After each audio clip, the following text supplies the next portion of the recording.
You think you know the Tikbalang.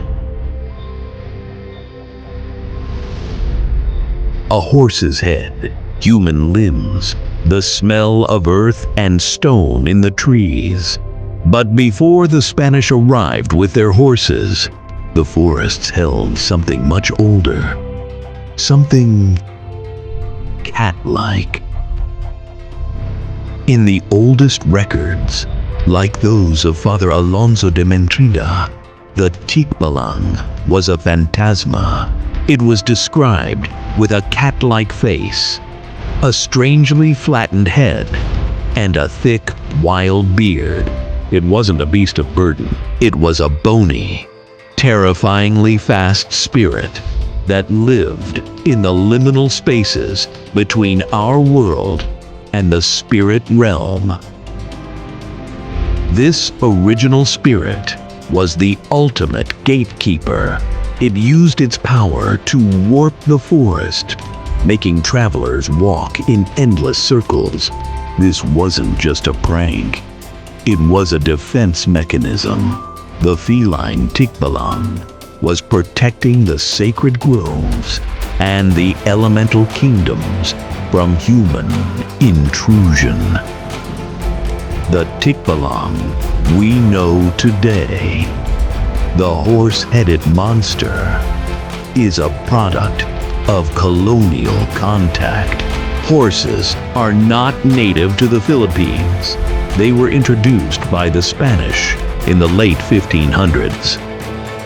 As these powerful, unfamiliar animals became part of the landscape, the local myths adapted. The ancient, animalistic forest spirit began to take on the terrifying visage of the horse. But the Tikbalang didn't just hide in the shadows. It left marks in certain parts of the archipelago.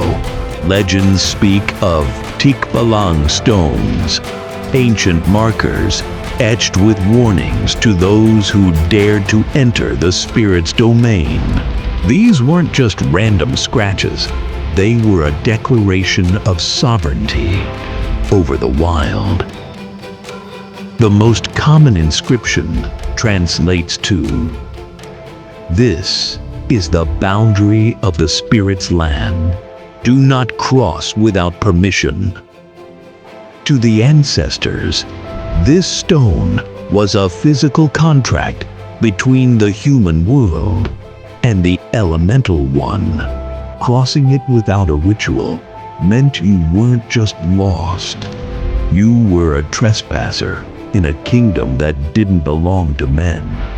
From a cat-like ghost to a horse-headed titan, the Tikbalang remains the master of the Lamat, the phenomenon of being hopelessly lost in a place you should know by heart.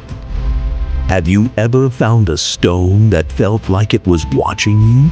Have you ever felt the Lamat and realized you'd crossed a boundary you couldn't see?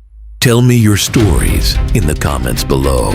Let's document the encounters that history tries to forget. Don't forget to like and subscribe to keep the old myths alive. I'm Tio Mateo, and this is the Unheard Mythos, and I'll see you in the shadows.